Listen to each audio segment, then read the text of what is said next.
अस्सलाम वालेकुम students. Coordination and control में हमारा टॉपिक है आज का receptors in human. Receptors basically क्या हैं? वो आर्गन्स हैं, ठीक है, हमारी बॉडी के वो आर्गन्स जो कि इम्पल्स स्टिमुलस को अपने इंटरनल या फिर एक्सटर्नल इन्वायरमेंट से डिडक्ट करते हैं, ठीक है, उसको डिडक्ट करते हैं और डिडक्ट करने के बाद फिर जो है उसका अकॉर्डिंग टू स्टिमुलस फिर हमारी बॉडी उसको रिस्पांस शो करती है, ठीक है। जिस तरह हमारे पास हमने लाइट है, फॉर एग्जांपल लाइट को देखने के लिए हमारे रिसेप्टर्स जो हैं वो हमारे पास आइज़ हैं, साउंड को जो है वो सुनने के लिए हमारे पास जो रिसेप्टर्स हैं वो हमारे ईयर्स हैं, ठीक है। और इसी तरह जो है वो टच के लिए रिसेप्टर हमारी स्किन है। इस तरह डिफरेंट जो है वो रिसेप्टर्स प्रेजेंट होते हैं। तो आई जो है वो हम आज का स्ट्रक्चर जो है हमारा वो हम डिस्कस करेंगे आई का स्ट्रक्चर, कि ये कैसे एक रिसेप्टर्स के तौर पे काम कर रहा है। तो आई जो है वो हमारे पास बेसिकली ये तीन लेयर्स होती हैं, outer layer, middle layer and inner layer.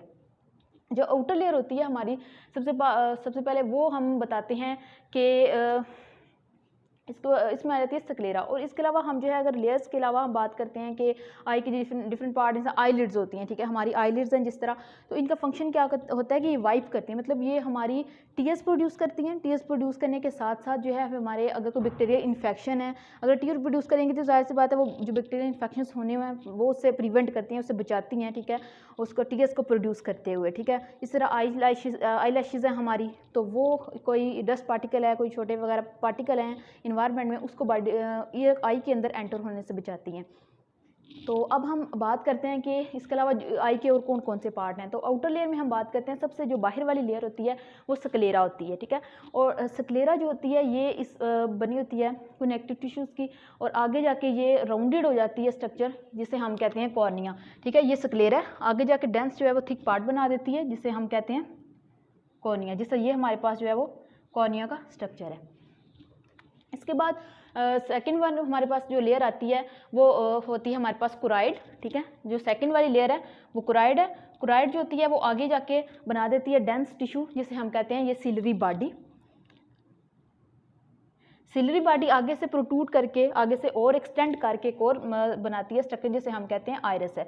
अब हम देखते हैं कि ये सिलरी बॉडी और ऊपर जो सिलरी बॉडी है, ठीक है, ये वाली ये सिलरी बॉडी जो है इनके दरमियान लेंस प्रेजेंट होता है हमारे, ठीक है, जिसने बताया लाइट को आगे से फोकस करना होता है रेटिना के ऊपर।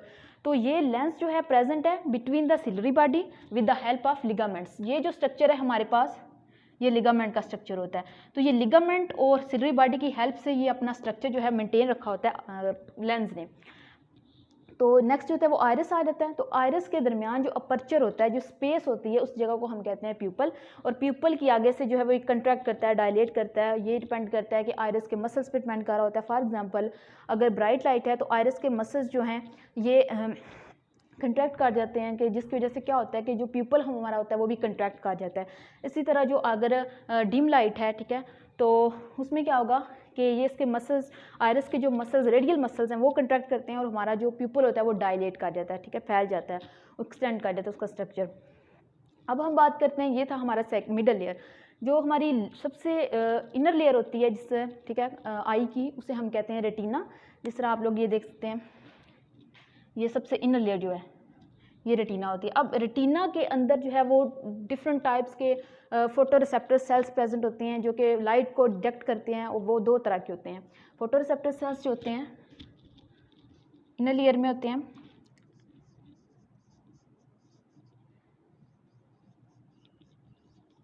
Photo receptor cells. अब वो टू टाइप्स के हैं, रॉड्स एंड कोन्स।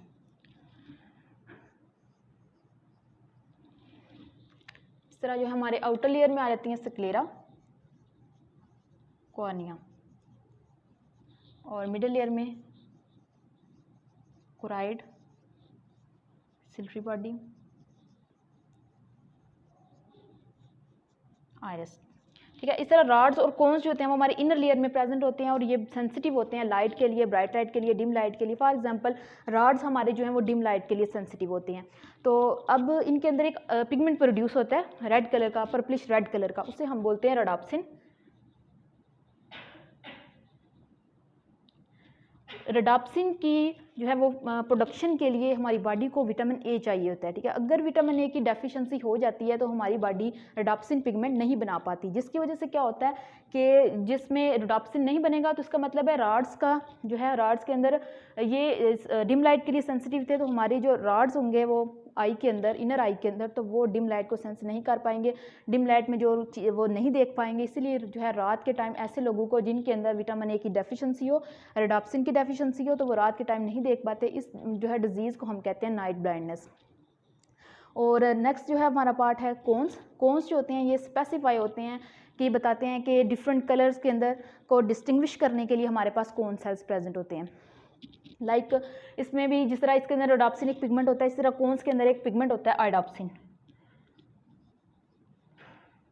ये सेंस करते हैं और ये basically there are 3 types of cones, 3 types होती हैं इसकी, जो कि तीनों टाइप्स, एक जो होती है वो रेड के लिए होती है, रेड लाइट के लिए, ब्लू के लिए, ग्रीन के लिए, ठीक है। 3 लाइट के लिए ये जो है वो सेंसिटिव होते हैं। तो इसका मतलब है 3 टाइप्स ऑफ कोन्स है, तो हर कोन जो है स्पेसिफाई होता है एक कलर के लिए। फॉर एग्जांपल अगर एक कोन है तो वो रेड लाइट के लिए सेंसिटिव है, दूसरा ब्लू लाइट के लिए सेंसिटिव है और तीसरा जो है वो ग्रीन लाइट के लिए सेंसिटिव है। अगर इनमें से कोई एक भी कोन में डिफेक्ट आ जाता है, कोई प्रॉब्लम आ जाती है, तो वो शख्स जो है उस कलर को नहीं देख नहीं पाता, ठीक है। तो अब इसके अलावा आयोडाप्सिन, तो आयोडाप्सिन में ये तीनों आ जाते हैं। अगर कहते हैं कि तीनों आयोडाप्सिन जो तीनों इसमें टाइप्स आ जाती हैं कोन्स की, वो अगर कलेक्टिवली मिलके काम करते हैं तो उससे वाइट लाइट की सेंसेशन हमारी बॉडी के अंदर प्रोड्यूस हो जाती है, ठीक है। तो ये हो गए हमारी तीनों लेयर्स। अब हम देखते हैं कि जो हमारी कॉर्निया से लेंस की जो अपोजिट साइड है, ठीक है, पोस्टीरियर साइड है, ये इंटीरियर साइड है, ठीक है, और ये पोस्टीरियर साइड है। पोस्टीरियर साइड में हम देखते हैं कि जो रेटिना की जो इनर लेयर है हमारी रेटिना, वहाँ पे एक छोटा सा येलोइश कलर का स्पॉट प्रेजेंट होता है, जिसे हम कहते हैं फोविया, ठीक है। वैसे तो हमने देखा कि फोविया में रॉड्स भी प्रेजेंट होते हैं और कोन्स भी प्रेजेंट होते हैं, सॉरी ये इनर आई में रॉड्स भी प्रेजेंट होते हैं और कोन्स भी प्रेजेंट होते हैं, लेकिन जो फोविया होता है, ठीक है, ये येलोइश स्पॉट होता है, यहाँ पे सिर्फ कोन्स सेल्स प्रेजेंट होते हैं, ये टाइटली पैक्ड होते हैं, ठीक है। इसके अलावा यहाँ पे विजन भी बहुत क्लियर होती है। इस तरह पोस्टीरियर साइड्स पे हम देखें नर्व है, ठीक है, नर्व जो है वो यहाँ से निकल रही होती हैं आई से, जिनको हम कहते हैं ऑप्टिक नर्व्स। और ऑप्टिक नर्व्स जो होती हैं यहाँ पे इनके अंदर कोन सेल्स हैं, यहाँ पे कहते हैं कि इसके अलावा जो है वो एक और स्पॉट होता है इसकी पोस्टीरियर साइड पे, जिसे हम कहते हैं ब्लाइंड स्पॉट,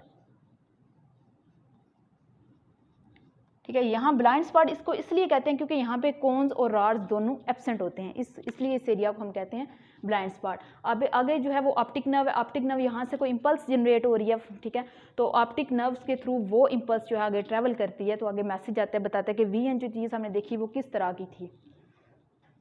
और नेक्स्ट आगे हमारे पार्ट है कि ये जो लेंस होता है, ठीक है, और कॉर्निया, इनके दरमियान जो स्पेस आ जाती है, ठीक है, उसको हम कहते हैं एक्वस चैम्बर।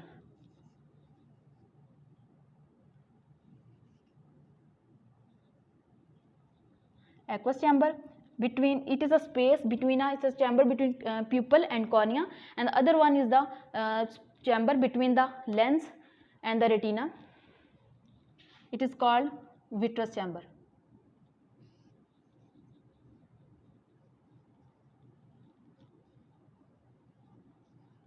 ये हमारे पास विट्रस चैम्बर है। और जो एक्वस चैम्बर है, जैसे नाम से पता चल रहा है, इसके अंदर वाटरी फ्लूइड प्रेजेंट होता है, ठीक है, तो इसलिए इसको हम एक्वस चैम्बर कहते हैं, और वाटरी फ्लूइड प्रेजेंस होने की वजह से उसका नाम एक्वस ह्यूमर रखा गया।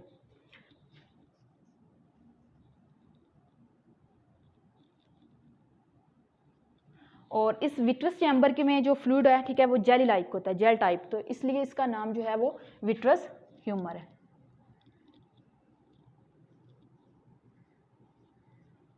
ठीक है।